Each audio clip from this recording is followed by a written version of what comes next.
Hey guys, my name is Anthony with Audio 360. Check out my episode with Matt on the Boldness podcast. We dive into what I do for work. We talk a little bit about faith, and we really just cover a lot of ground. So make sure to check it out. Welcome to Bold Moves, the show where real people share the risks they took, the lessons they learned, and the bold steps that changed everything. I'm your host, Matt Torres. From entrepreneurs and visionaries to everyday people making an impact, we dive into honest stories of growth, grit, and transformation. If you're chasing a dream, building something new, or just ready to level up, you're in the right place. Let's get into it.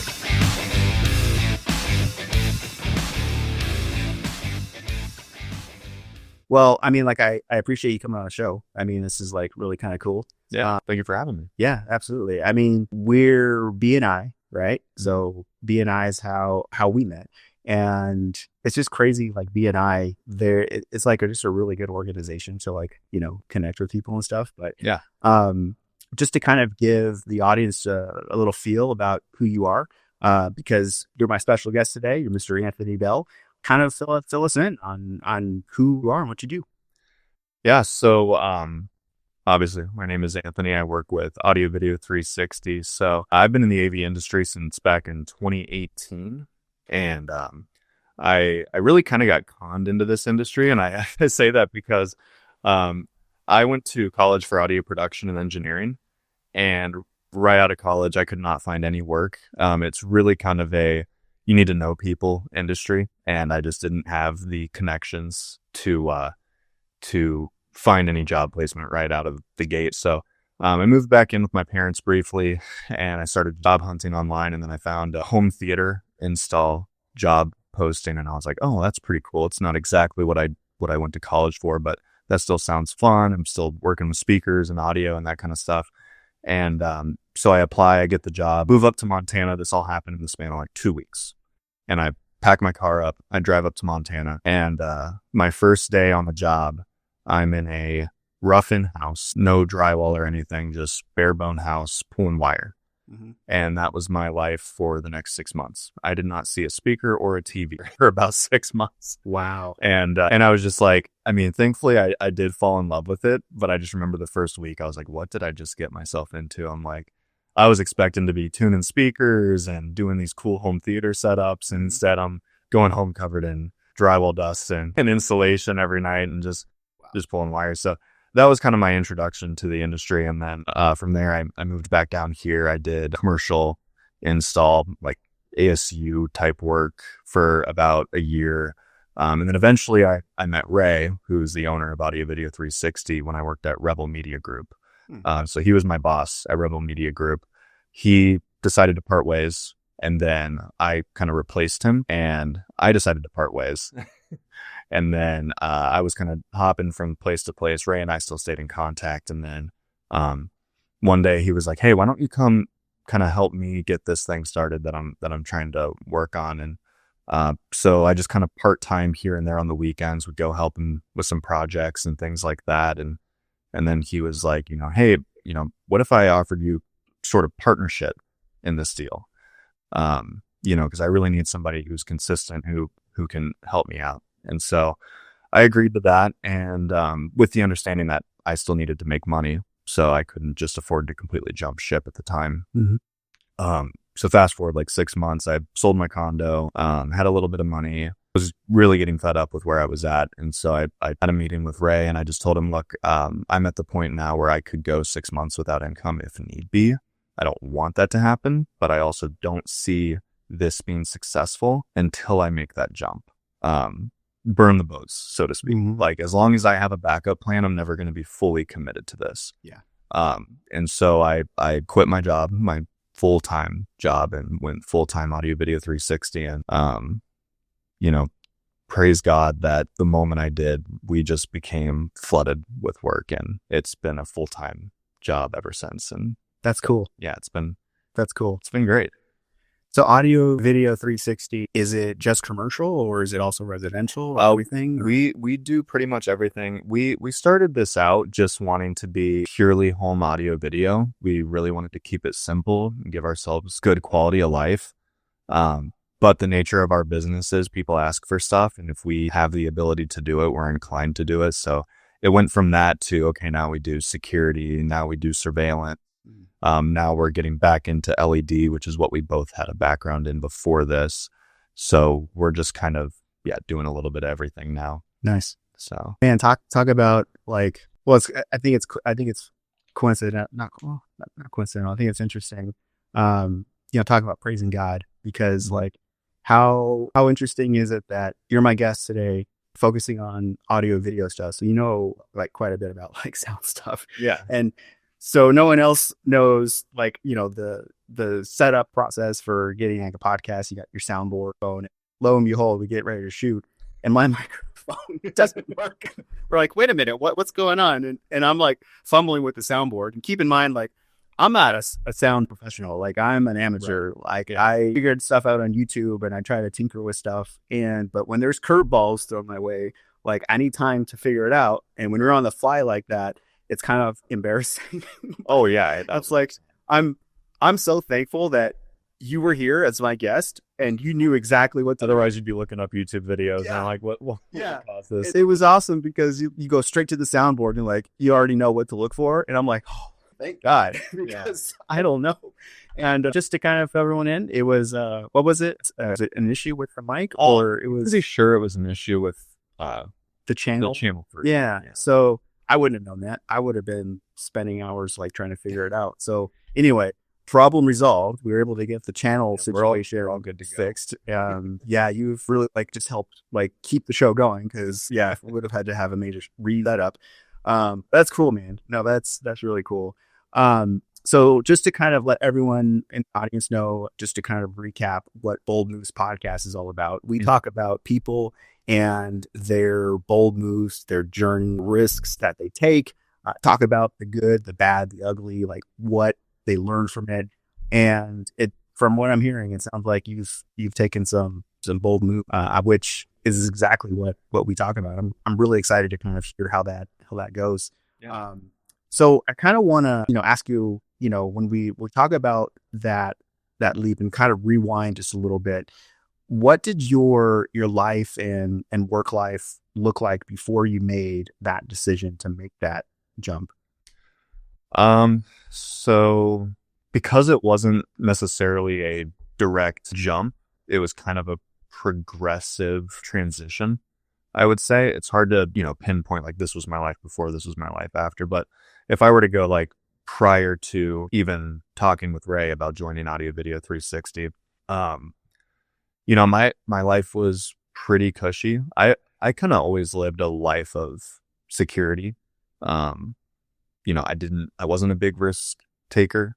When I was younger, I was, but professionally and in my adult life, I've really kind of shied away from taking risks out of fear of failure, which I think is pretty common for people. So my life before, I had a stable job. I'm in an industry where if I lose work for whatever reason, I can usually find a job within a couple weeks. So I typically never had to worry about being out of work. And so I would say, I was very comfortable, very safe. And the main thing that sort of pushed me towards this was the understanding that I struggle working for other people, especially when I don't agree with how they operate their business.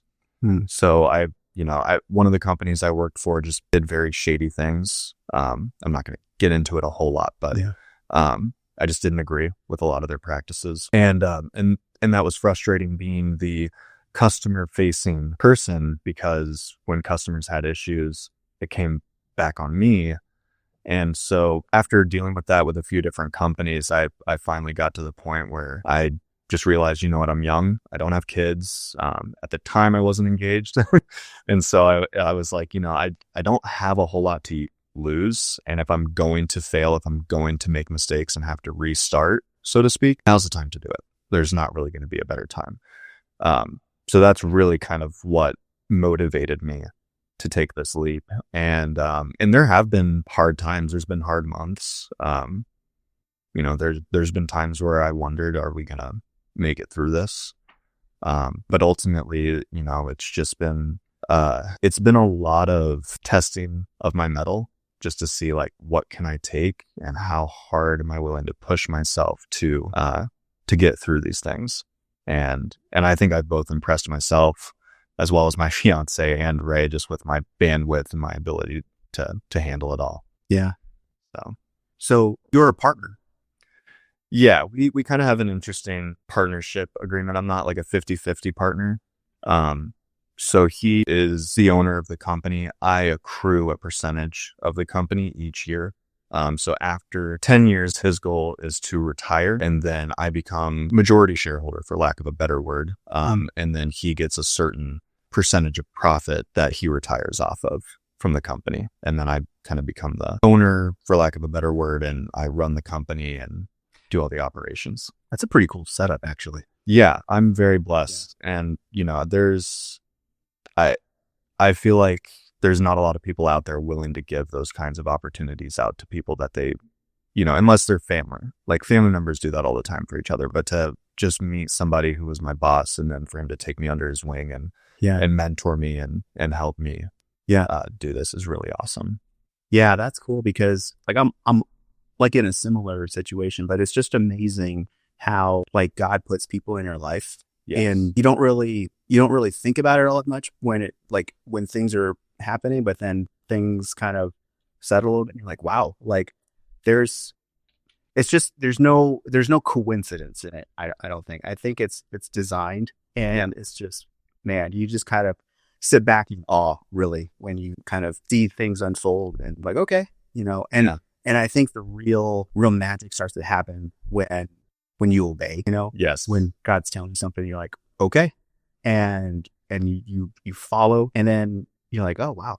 Like just good things happen, because I've just know from experience, when you don't obey, things just don't go. Things can go pretty bad. Yeah. And oh man, I mean, thankfully things never got super bad, but things, when I was younger, I didn't obey, and things didn't go well. And you kind of like, okay, all right, stop your hand, and you kind of move on. But that's a really good setup that you have, because there is a lot of risk in like being a business owner. Right. And in essence, it almost feels like he's protecting you from that, to kind of pave the way to build something and then transition to kind of get those kinks out. That's awesome. I think that's really cool. Yeah, it's really, and I mean, when I told my family about it, they were very skeptical. They're like, oh, you need to be getting this in writing. You need to, see why and make sure. And I'm like, if he wanted to screw me over, he would have. I mean, and I just don't think like you're saying, when God puts these people in your life, he does it for a reason. And the timing just couldn't have been better. And like you were saying, when you don't obey, like there's been so many times where I'm like, oh man, I just don't think I can do that. Like, I don't think I can make that lifestyle change, or, whatever it may be. And then it's like, I don't have a choice. I find myself literally getting forced to make those changes if I want to get where I want to get to. Yeah. Like there is no having it both ways. You don't get to both go party every weekend and run a successful business. Not that that's what I was doing, but just for the analogy. Mm-hmm. Like time management has become such a big thing for me, and it was something I never had to do. I always despised living on a schedule. I value my free time, and I really valued just having the free time to do whatever, not having to have everything written out. But now I do. I mean, it's like when I make plans on the weekend, it is literally, okay, I'm doing this in the morning, this in the afternoon. And I like it now. Like, I've grown to appreciate that, because it allows me to fit a lot more things into my day-to-day life. That's when I don't know how old I was. I was probably like probably like mid-20s, late 20s. My wife and I were going on a trip to California, to Disneyland, back when Disneyland wasn't so, crazy.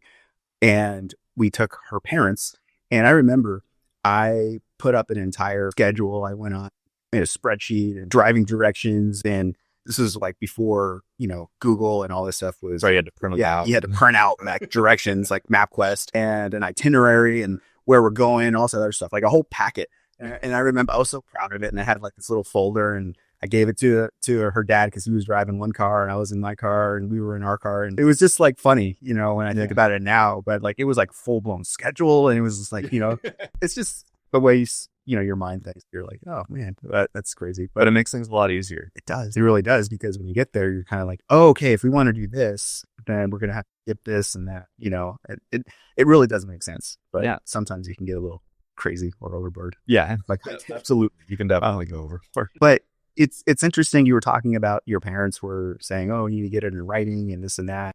But I also feel like there's, you know, your gut instinct. And I've said this like on other podcasts too. Like I really do believe like that gut instinct, people call it, you know, like I have a gut feeling. I really do feel personally, it's like the Holy Spirit, like talking to me saying, hey, yeah, like this, you know, this may not be a good fit, or, hey, you know what, this is okay.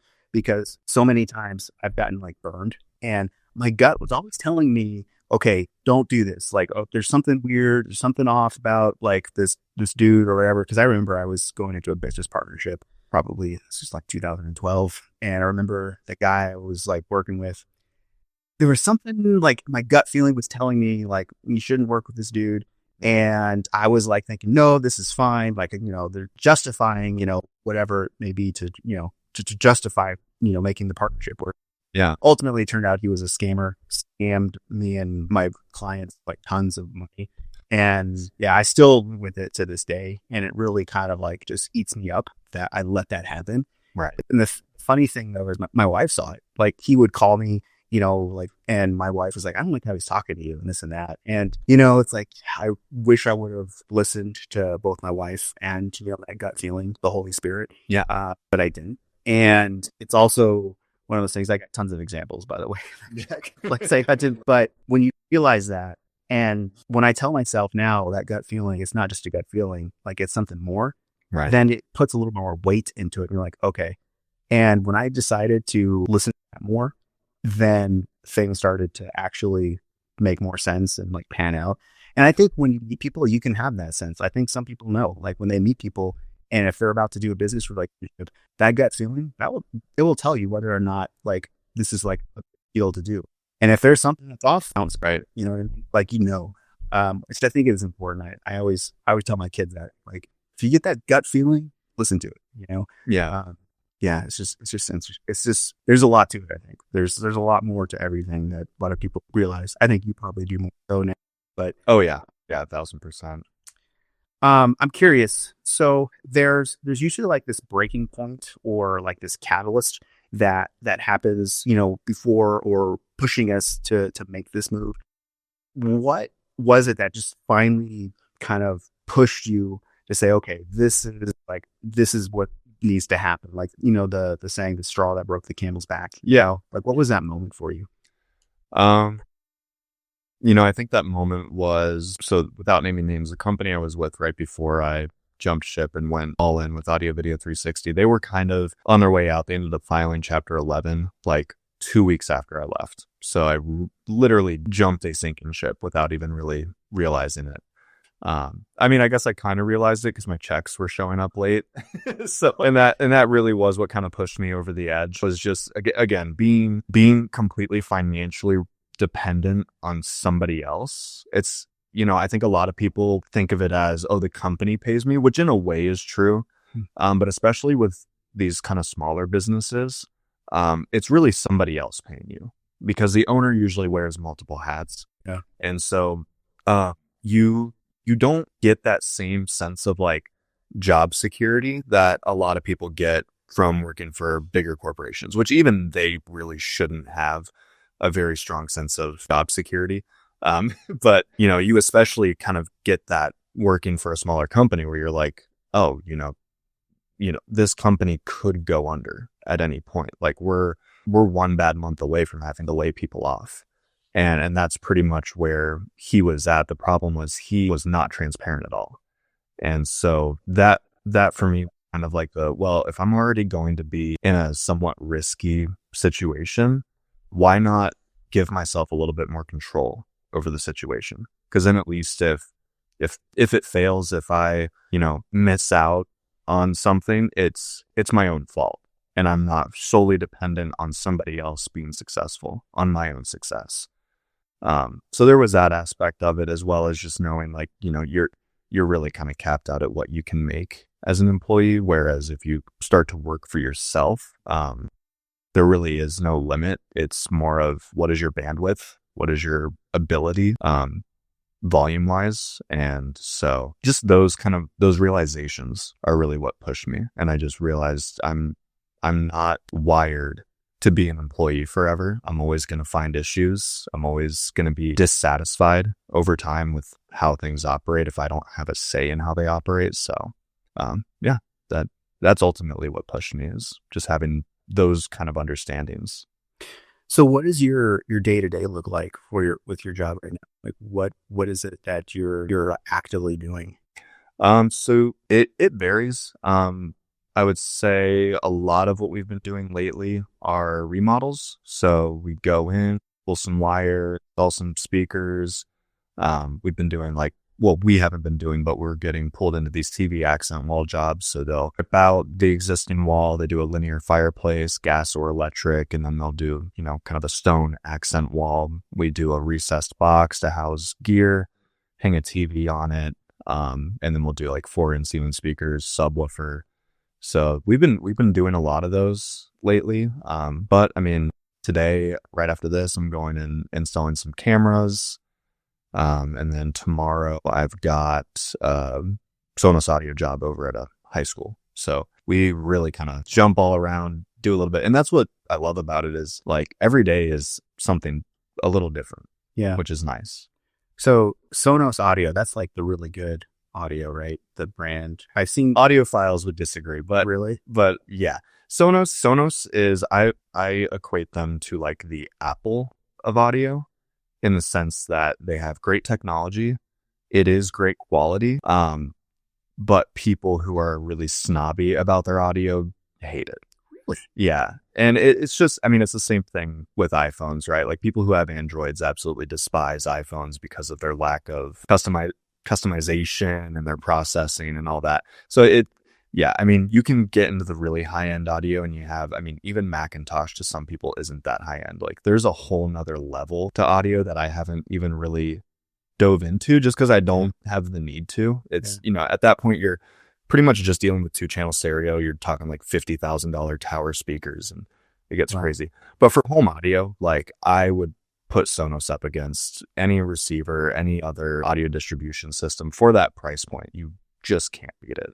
So like when I hear it's plug and play, right? Pretty much. Like, yeah, pretty much. When you say it's like the Apple of it, I'm like, I'm all in. Like for me, like that's appealing. Like I had an Android for a long time and I didn't do anything with it. I didn't go in and like root it or anything and do all kinds of crazy stuff. I just used it. Right. And I'm like, okay, why am I all about Android? Like, and I got an iPhone. I was like, this is the best thing ever. Like it just works. Like, yeah, I don't have to do anything. No, I remember having an Android and having to do a lot of extra stuff because stuff wouldn't work. And I'm like, why isn't this working? Like it should just work. And I would have to like go online and research how to figure stuff out. Now with an iPhone, I never really had that. It's just like, darn. And then the great thing is like, it just connects to my computer. Like, I think the coolest thing was like AirDrop. Like when if I have a video in here or anything, I just like click my computer on the thing and boom, it's on there. Like, I would have to go through so many hoops with an Android to like hook up cables and download software. Oh yeah, just to move a file over. Like it's ridiculous. Yeah, but and now if you have an Apple TV, you can just directly stream from your phone to your TV. Like I do that all the time. Yeah, it's such a great analogy too, because like you're saying, once you have Apple products, they all just work together so seamlessly, and that's exactly how Sonos is too. You can just have a whole house full of Sonos products, and they all just work like seamlessly. And if one thing goes down, right, it's not like a normal audio distribution system. You have like your main amplifier, you might have a couple depending on the size, and then you have like an audio matrix, and then you have your players, whether that's like, some sort of streaming box. And if one of those things goes out, you lose audio in like at least half your house. Versus with Sonos, if one of your amplifiers go out, that's just one zone. Or if your soundbar stops working for whatever reason, that's just one zone. The rest of your house still works. So that's the other reason I really like Sonos, is it is so compartmentalized that when one device fails, it's not like your whole system goes out. Yeah. Which is the problem with these big control systems that people sell. It's like you have your main controller, the brain. And if anything happens to that, sometimes it just needs a firmware update. And something as simple as that can take your entire system out. And you're sitting around waiting for days, maybe even a week, for a technician to come out and fix it for you. Mm-hmm. Whereas like everything we do is, one, very simple to use, but two, can be managed remotely. And that is my other favorite part, is I would say 85% of the issues I have with projects, I can remotely fix, which is amazing. Like I'll get somebody saying, hey, this camera's not online, or hey, this access point went offline, and I can go into their system from my phone and reset something, update something. 90% of the time, that's what it is. Just power cycle it or update it. And then it comes back on, and I don't need to roll a truck out there. So that's actually very handy. Yeah. Saves me time, saves the customer time. Yeah. Saves them the headache. They don't have to wait 2 or 3 days for me to get out there, because that's about how long it would take. It's like, well, I got this job today, this job tomorrow. I'll see you Thursday. Instead, I can just be on the road, pull over real quick, take care of it. That's cool. Yeah. Sonos, they're not cheap, right? I mean, they're not particularly cheap. So what do you think of those soundbars? Like, because I go to Costco and I see the Sonos set up, the big soundbar. It's like, I think it's like $1,000 almost. Yeah, the new Arc Ultra is $1,000. Now, the thing with Sonos that I think a lot of people miss is when you look at the comparable systems that Sonos is replacing, they're about the same price. In some cases a little cheaper, in some cases a little more expensive, just depending. I personally, so I have that exact setup in my house. I have the Sonos Arc, not the Ultra, that one just came out, but I have the Sonos Arc. I have the Eero 300 rears, which also act as overheads, and then I have 2 subwoofers. That system altogether is about like $2,500. Mm-hmm. But it's a Dolby Atmos surround sound system, which is awesome. And it didn't require me to cut any drywall. When I move, that system comes with me. It's all wireless. So there's no wiring that I had to pull, no drywall cutting. Everything plugs into power. I just pulled outlets up for the Eero 300, so they're on floating shelves behind my couch. So when I move, I don't have to leave behind speakers that I spent $1,000 for. I don't have to worry about any of that. I can just unplug it, take it with me, set it up in my next house. So, and it's a zone. So like I also have 2 in-ceiling speakers in my kitchen, in-ceilings in my master bedroom, bathroom. And so they're all separate zones. And if I wanted to get an audio matrix and an amplifier that could power 5 zones, that alone is going to be a few $1,000s. Wow. So you could have speakers and they're all playing different stuff? Yeah. Every single zone could be playing something different. Wow. Yeah. See, like, it's been so long since I've even looked at audio stuff. I still remember of like having the actual wires and having to, like, if you're not going to cut in drywall, have like them hidden in the corner with a little strip or something, like a little wire concealer run along the baseboard. Yeah. But you don't have to do that now. It's all wireless. No one can do that. Yeah. Okay. That's cool.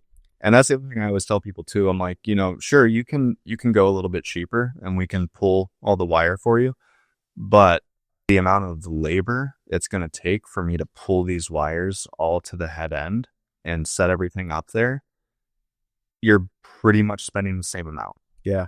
Even though the amplifier might be a little bit more expensive, like going the Sonos route, you're saving money on the labor side. So there's really, it's almost a wash at the end of the day, because installing Sonos is way less labor on my side of things. And it's also way easier for the end user to use.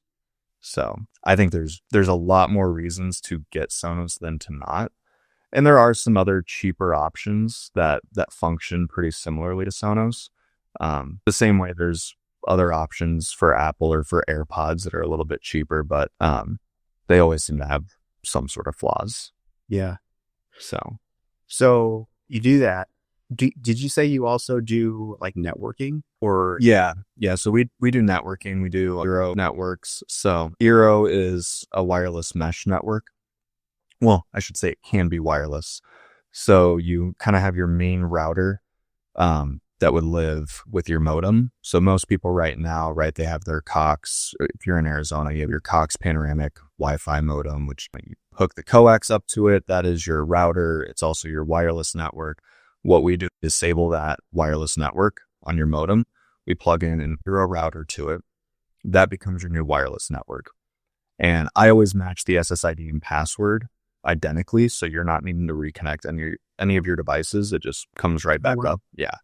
And then from there, if you have other hardwire connections around the house, great. We'll go plug in additional Eeros to those hardwired connections to expand your wireless network throughout your house. If you don't, it's not a problem. We can just plug the new Eeros in forever. And as long as they're within a close enough proximity of the main one, they boost your wireless signal. Wow. Yeah.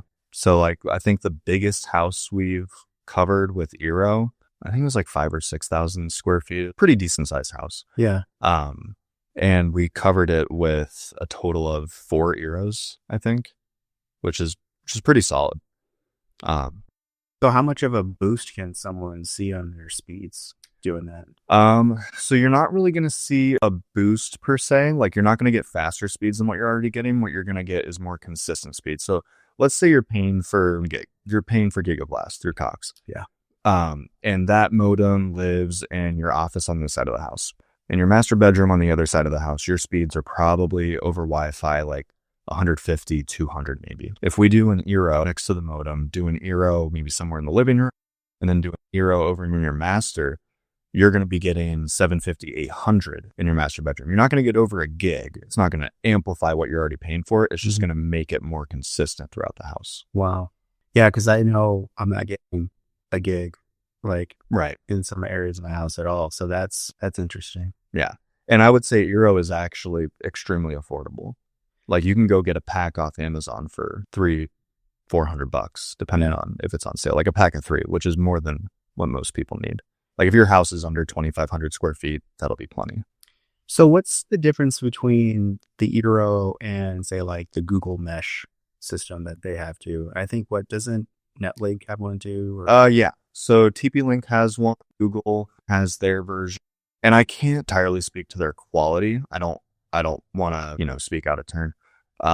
What I have noticed is the TP-Link one don't have as good of a range. So like one house we went and did work at, it was probably a 2,200 square foot house, not crazy big. And they had about 5 or 6 of those little TP-Link devices around their house, and they were still having network issues. Wow. We came in and installed a total of 4 Eeros, including one in the backyard, which they had no coverage in the backyard previously. And that covered their entire property with way better speeds. Wow. So and every situation is different. Maybe there could have been a way for those TP-Links to be configured better, or, maybe that just wasn't the right environment for them and there's more applicable environments for them. That could be the case, but just based on what I've seen, Eero does just have superior technology.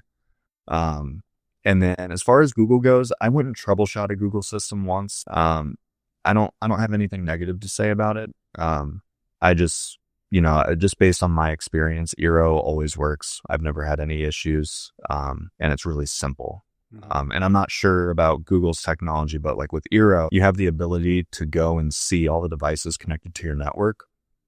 You also have the ability to block devices on your network. So that's one of the selling points Ray always uses with people, is like people with kids. It's like, oh, if they're acting up, misbehaving, block their Xbox from the internet or block their phone from the internet. You can. Okay. Yeah. I'm liking that.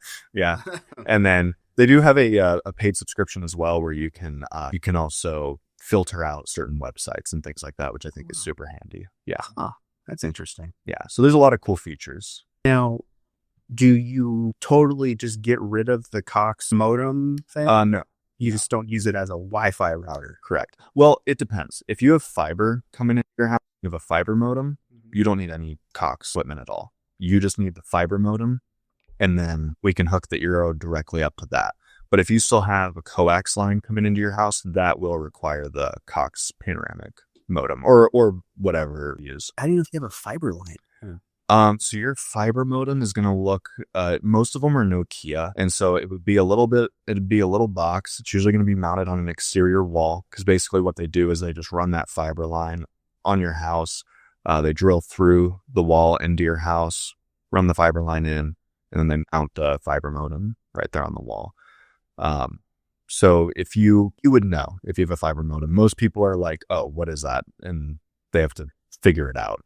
Yeah. Because you do need another piece of equipment. So usually what people will do if they have Cox, they'll have the fiber modem, and then Cox needs to come out and install the panoramic Wi-Fi modem, but they just disable the modem feature. They have it operate just as a router, and they connect that to your fiber modem. Is there a disadvantage to doing it that way?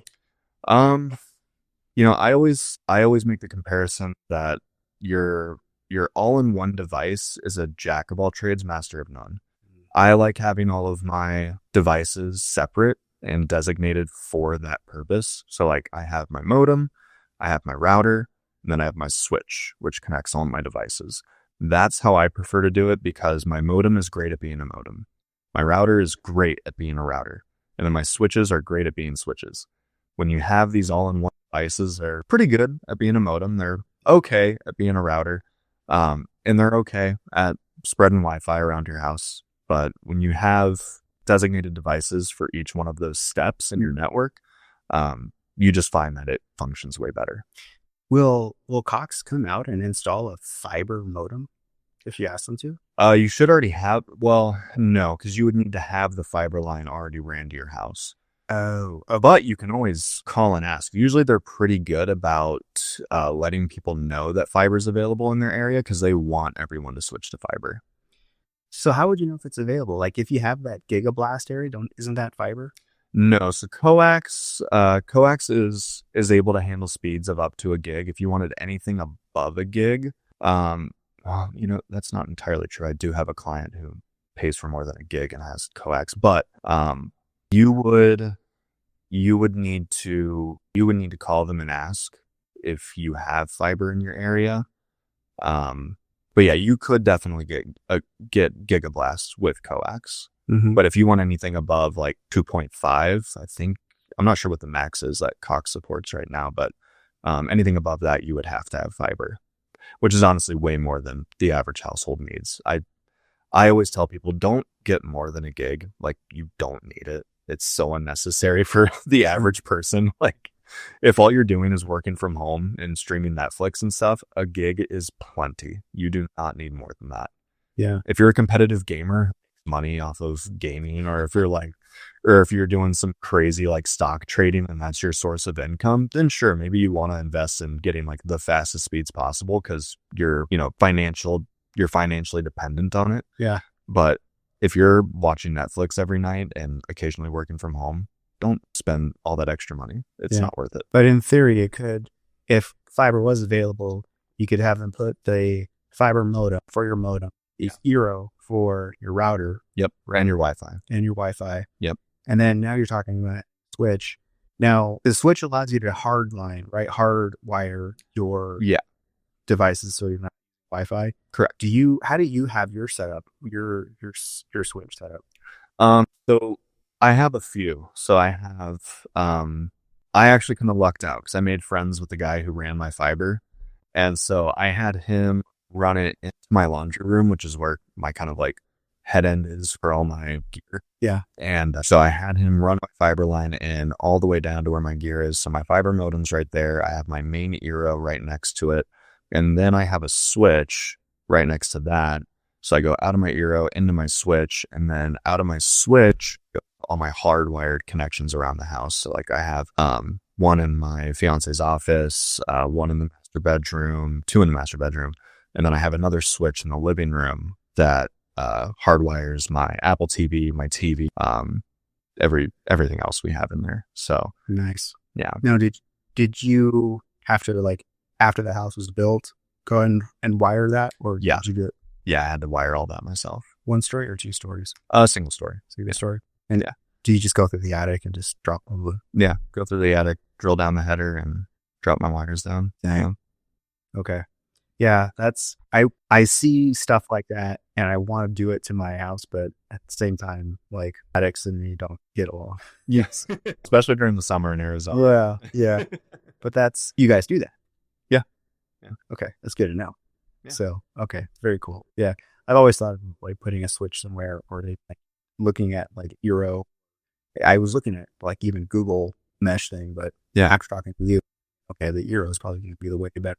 Yeah. Option. And again, the nice thing about Eero is if you want to avoid needing to run hard lines all over the place, you can just add Eeros where you need hard lines, because each Eero has, depending on the one you get, at least 2 hardwire ports at the back of it. Seriously? Yeah. Oh. So some have none, but most of the ones they have at least 2. And if you get the Max 7, it's got 4. That's all I need. Yeah. Oh. And then you don't have physical hardline. Yeah. We've used that workaround a few times because some devices require to be hardwired. Yeah. And we figured out that as long as we have an Eero there and it's physically connected to the Eero, it still counts that as a hardline to the network, even though that Eero is wirelessly connected to the network. That's cool. Yeah. Okay. Dude, I didn't know that. That's just going to change some stuff. I got to talk to my wife and like, can we get an Eero? Yeah. Like, we one of these. Why? Pack it free for like, I think $300, maybe even $200. Yeah. You get it on sale. So I've seen them at Costco. Like, they're, we're Costco fiends. Like, so at Costco, and it's got to be good. Yeah. Well, yesterday, that's the day to go, apparently. Ed was at Costco yesterday. Yeah. We lucked out. Yeah. I always go, and it's just like, a madhouse, man. Yeah. And it's like, it always bothers me when they have the like sample areas, and then people just park it like right in front of the aisle. I'm like, okay, like people are trying to still shop here. Can you move just a little bit? I always tell my fiance, going to Costco is like going to Vegas, because it just feels like everybody's the main character and everybody has zero regard for anybody else around them. Yeah. And so they're the only people that exist. Like, you'll be walking down, oh, excuse me, and they just completely ignore you. Like, you exist in their world, and it's like, okay. Yeah. All right. I've experienced that all. Costco does that to people. I don't know how it is, but yeah, I don't know. People just have this, they get into this zone. I think what it is, they know Costco is a madhouse, and they put their game face on, and they just go, all right, I'm on a mission, and I'm just going to go get it done. That's true. Yeah. And it's not a sightseeing place. It's I have my list. I'm going to get in there and get out. It's like, yeah. Oh man. I remember this one time. I feel so bad about it to this day. This wasn't Costco. This was Fry's. I was going to the store. I got so frustrated at something. I don't know what it was. It was like crazy. It was packed. It was like just people were just being, I remember there was this cart. It was just an empty cart. I didn't see anybody around, and I'm like moving. I take the cart and I just very aggressively move it to the other side. Yeah. And some dude like, hey man, and I'm like, and his wife was like, oh, calm down, and I'm like, it was their cart. Yeah, it was their cart. Or it's like, he was upset. He was about to come, like, and I was like, dude, sorry, having a bad day, my bad. Like, like, I'm not gonna be like a jerk about it, but I'm right. I didn't realize, and he calmed down, but he's like, no, I'm sorry. Like, oh yeah, sometimes life gets So I'm curious, like when we talk about bold moves, it often reshapes how we define what winning looks like and what success looks like. Has your definition of success changed because of this journey that you've been on? Oh, 1,000%. Yeah. So, I mean, I think I made the same mistake most people make when they define success as like monetary, and monetary is 1,000% an aspect of it. But what success really looks like to me is having this free time to spend with my fiance, to start our family, and to, experience life together. Because I think a lot of people in the pursuit of success end up losing a lot of their prime years in the pursuit of success. And then they get to 40, 50, 60 years old, they have millions of dollars, and now they're just kind of like, well, I don't have the energy to go do anything. Now I'm just going to retire and play golf for the rest of my days, and I don't want to fall into that trap. So my new definition of success is being financially stable enough by the time my goal is 45. So I got just shy of 20 years to do this. By 45, I want to be able to pretty much only be working part-time, still making enough money to pay the bills, and have enough time to where I can spend most of my time with my family, traveling, doing the things we want to do. I think that that's ultimately the definition of success. I think anybody who sees success as monetary or materialistic is going to end up very sad one day. At one point in time, I had the goal of getting a nice car, buying a house, having all these nice things. And I'm not rich by any stretch of the imagination, but I was in a position financially to afford a lot of those things. And so I bought all those things and very quickly realized those don't bring me true happiness. Actually, they bring you more stress because there are more things to maintain. And so you have the nice car, all of a sudden you are much more nervous about it getting damaged or, the upkeep on it. And same thing when you buy a house, it's like, well, now you just have all these extra expenses. They're good things to have, don't get me wrong, but those are not ultimately going to make you happy, and they're not going to make you feel successful long term. So to me, my idea of success at this point is starting a family, being able to have time to spend with that family while still being financially stable. I think if you can achieve all those things, it doesn't matter how many zeros are in your bank account, you will be happy. Yeah. What's the next bold move for you? That's probably having a kid. Yeah. I mean, getting married, I already proposed and everything. So that was a pretty bold move. Yeah. But yeah, then I think once we're married and having a child will be the next bold move for me. That's cool. How did you propose? So we were in California. We were taking a look at her old stomping grounds. She grew up in Lancaster, California. And so we didn't stay in Lancaster. Lancaster's a little rough. But we stayed over in Glendale. And so we went over to the Glendale Galleria, shopped around a little bit, went down to Santa Monica one day. And it kind of worked out perfectly because she forgot something in her car as we were walking down to the pier. So she runs back up to her car real quick. And as she's running up there, I pull the ring out and I show her friend. And I was like, hey, I need you to take some photos for me if you can while we're on the beach. I'm going to propose to her on the beach. And she was super excited, all for it. So we get down there, we walk down the pier, come back, we walk down and around to the beach. We're walking down the beach and it's just packed with people. It started to get a little overcast. And I was just like, I don't think this is going to be it. Like, this is going to be real hard to make a moment out of this. And, God was looking out for me that day. And we, at one point, it just seemed like everything opened up. There was just like nobody for 200 yards on the beach in Santa Monica, which is crazy. Mm-hmm. And then the sun starts to peek out through the clouds and it starts doing that kind of like, sunlight tunneling effect. And I was like, this is perfect. Like, I'm not going to get a better moment than this. So I get down on one knee and I had, some really cool, smooth things in my head that I was going to say. And the moment, some people might be better than me. The moment I got down on the knee, all of that is wiped from my brain. And I'm just sitting there kneeling there speechless. And I was like, short and simple, Eileen, will you marry me? Oh, that's funny.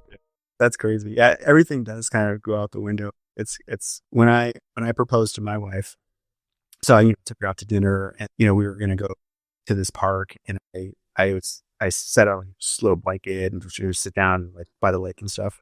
And I remember as we were doing that, she was like, I have to go to the bathroom.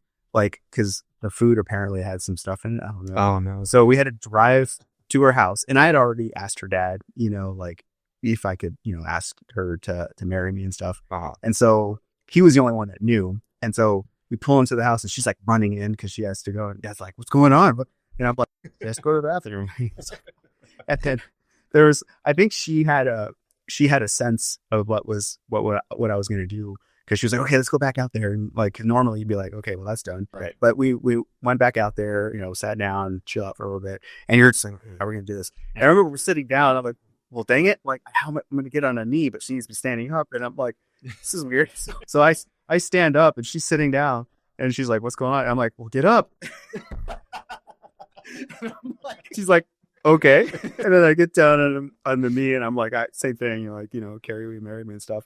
And, and does yes, of course, and stuff. But it's just funny because that's a running joke. Like even like 20 years, 18 years later, we're like, well, get up. Like so weird, like it's such a guy thing to do. Like when you're trying to do something nice, but you have to like, you almost ruin the moment by trying to do something nice. Yeah.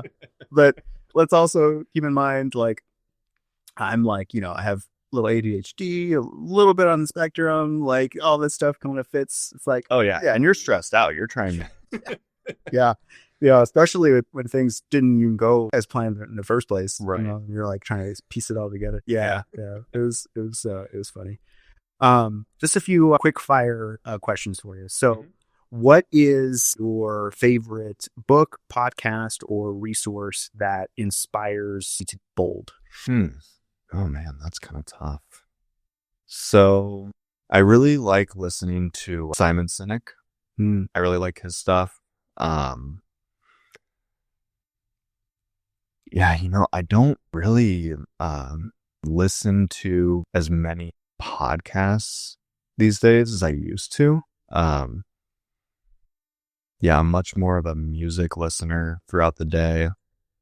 But honestly, I mean, I would say right now in my life, mostly the Bible is what I'm really reading a lot of, because I'm a relatively new Christian. I found God about a year ago. Nice. And so, yeah, and it was a weird journey at first, because I kind of had this like imposter syndrome feeling, because I was like going to these groups with people who have been Christians their whole lives. I mean, like they were born, raised Christians, so they've been reading the Bible since they were however old.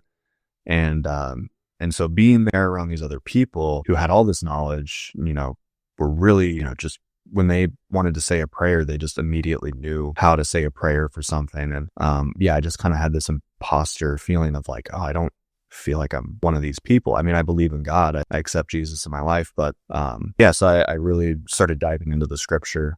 And my fiance and I are actually getting baptized on the 15th. And going through the baptism, thank you. Yeah. Going through the baptism process, what really kind of got me realizing why I felt that way. And it was because one of the things they talk about is faith without action is worthless. Meaning that you can read the Bible, you can believe in God, you can have faith, but if your actions don't reflect what you believe, then what's the point? And that was really big for me, because I was like, this is what I'm missing is, I can read, I can learn everything I want to learn, but if I don't start changing how I act, how I behave, and the things I do to reflect that, then I'm always going to feel this way. I'm always going to feel conflicted. So I've been really trying to do some self-growth in that respect, and just kind of, and part of that is acting more boldly, and realizing that I'm not going to get where I want to get by just idly going through these motions. Like this all takes active effort. One of the things being I just quit nicotine about a week ago, which is one of the hardest things to quit, I can say. Like I've quit a lot of things. Yeah. And nicotine has by far been Congratulations. Thank you. That's both my parents smoked, and that was tough seeing them try to quit, because it's work. Yeah. It's not easy. Yeah. Wow. Yeah, it's really hard. And I had to let my fiance know that that's what I was doing, because I definitely get a little agitated at times. And I've tried quitting before. I've pretty much been addicted to nicotine since I was 16. I started on cigarettes, and then I dipped for a little bit. I started vaping, and then as of late, I was using the Zen pouches. And the hardest thing about nicotine is like there's no immediate health consequence, really. Like there are some, but they're so small, as opposed to like, alcohol. People, you get too drunk, or with pot, maybe you have panic attacks, or with coke, your heart start getting heart problems. But with nicotine, it's like there's no real immediate like, oh, I need to quit this, I need to get it together. It's like there's very little to quit other than the fact that it's a substance that has control over you, and that in itself should be enough for you to realize you need to stop. There's long-term negative side effects, but fundamentally, I think for me, it's primarily that aspect. Letting a substance have control over me is not conducive to me flourishing and getting to where I want to go. So, where do you go to church? So we go to Heart Cry Church over in Santan. Okay. Pastor Billy is our pastor. We usually go to the 9 a.m. service. So, I'm not sure how long they've been there, but they're growing quite a bit. They're building a new worship center right now. They have a school that they opened up not too long ago, which is really cool. Mhm. Yeah, it's a great church. Yeah. Everybody is on a different, I would say, different path, I mean, everyone's on the same path and journey, but I think everyone's in a different stage in their growth, in Christ. And it's like, very easy to kind of get that imposter syndrome, where you kind of think, oh, people know more than me. Some do, some don't, but I think, reading the Bible definitely helps you to get stronger in your faith, because that's primarily how God speaks to you, Yeah. Like, there are some times where you're just reading the passage and then you're like, whoa, like, did I just read what I thought I read? Yeah. It's so applicable, and it's not by coincidence, like that's by, Right. it's funny. My son has this, it's a big comic book. It's like a book this big, but it's basically Bible, like in comic book form. Oh, okay. Coolest thing, man. Like, I started reading that thing and I was like, oh, this is awesome. Pictures. And it's like, not every story in the Bible's there, but just all of them, like all the big stories, and to read it in that form and seeing the actual visualization of it, for someone who's a visual learner, that was really cool. Like, to see all those stories and actually see like the pictures. I don't know, like, that's 100% how I am, and that's why like the TV shows they're coming out with, like The Chosen, which is great.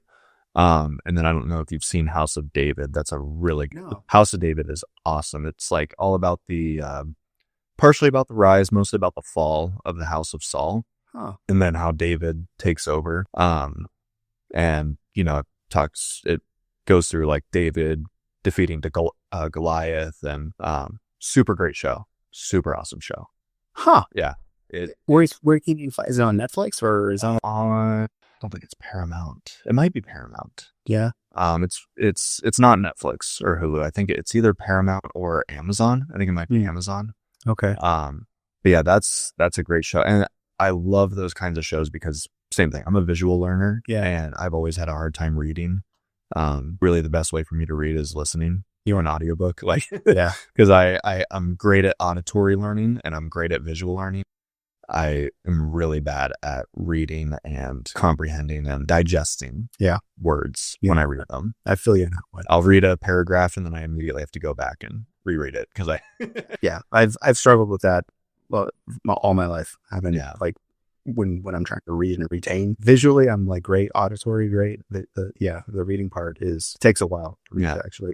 Reading out loud helps a little bit, but it's still just, I mean, when I watch a show, I can almost recite every detail. Yeah. Versus when I read a book, I really just kind of take little tidbits out of what I read. So I'll read something and be like, what happened? Like, right.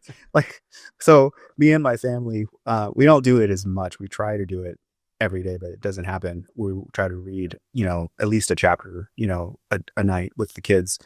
We have this plan. It's like, a chapter a day or whatever, but it's supposed to be in a year, but it's probably going to take us like 3 or 4 years, at this point. Are you just going chronologically, like start to finish? No, my wife found this checklist type thing, and it's supposed to be in, I don't know what order it's supposed to be in, but it's not like from cover to cover. You jump around a little bit, but because you have like the same story told from multiple disciples' perspectives. So it's like you'll focus on one story, but go through each disciple's perspective. Yeah. Okay. I think that's what it is. We did something similar to that for Easter. That's cool. Yeah. But I remember I was reading something and my son was like, well, what does that mean? And I'm like, what did I just read? I'm looking at my wife like, you want to take this one? Yeah. Because like I totally just blanked. I just read it. Like I'm just in the zone. Yeah. It's like, oh goodness. Okay. In one word, how would you encourage someone to be bolder today? One word. I would say fearless. Because to be bold is to take action courageously or confidently. But I think simply being courageous or confident doesn't necessarily mean you're going to be bold. I think in order to be bold, you also have to have a certain amount of fearlessness in you in order to actually take those actions. And not the ignorance type of fearless where like you're ignorant to the danger that you're potentially putting yourself in front of, but fearless as in I understand the risks and I'm still going to push forward anyways. So I think I think we need more fearlessness in today's world. I like it. What's the best piece of advice you ever received? That would probably be, and I've heard it a million times from people older than me, but to enjoy my youth, which I feel like I am starting to get, because I mean, even at 28, I know I'm not that old, but I can still look back at, 16, 18 years old and be like, man, I was able to eat whatever I want and, had very little responsibility. I could go out and do whatever. Like, I should have enjoyed those years a lot more than I did. And I just have this feeling when I'm 35, I'm going to look back to right now and think the same thing. And then same thing when I'm 45, I'm going to look back at 35. So I feel like there's this vicious cycle, and I think that's part of just the human experience, is like we're constantly looking back nostalgically of like, oh, that was such a great time in my life, even though at that moment I didn't feel like it. So yeah, I try to put that in perspective of like, I have my health, I have my energy. Like, I need to recognize that at some point I'm going to look back and this is going to be the best moment in my life. That's cool. Yeah, we tend to do that. We tend to look back and, oh man. Is there anything else or is there anything that you wanted to cover that we didn't cover? No, not really. I mean, I think we went pretty in depth. I can talk all day about what I do for work, but I don't think everyone wants to hear that. But I think, no, I really like the topics we covered. Cool. Well, Anthony, I gotta tell you, it's been a blast having you on the show. I'm glad you're able to stop by and share with us your journey, a little bit about your career and your job and just in your faith. I mean, that's always fun, like, having a shared faith and like talking to people about it and just seeing how they're on that journey, because everyone's totally different path, but it's awesome. But yeah, man, until the next episode, I mean, this has been the Boldness podcast. And until next time, we are out. Awesome for having me. Yeah, absolutely. Thanks for listening to Bold Moves. I'm Matt Torres, and I hope today's story gave you that spark to keep moving forward. Be sure to follow the show for more conversations that inspire action, shift mindsets, and remind you you're not alone on the journey. For exclusive content, updates, and more, visit boldmovespodcastaz.com. Until next time, take the leap, trust the process, and keep making bold moves.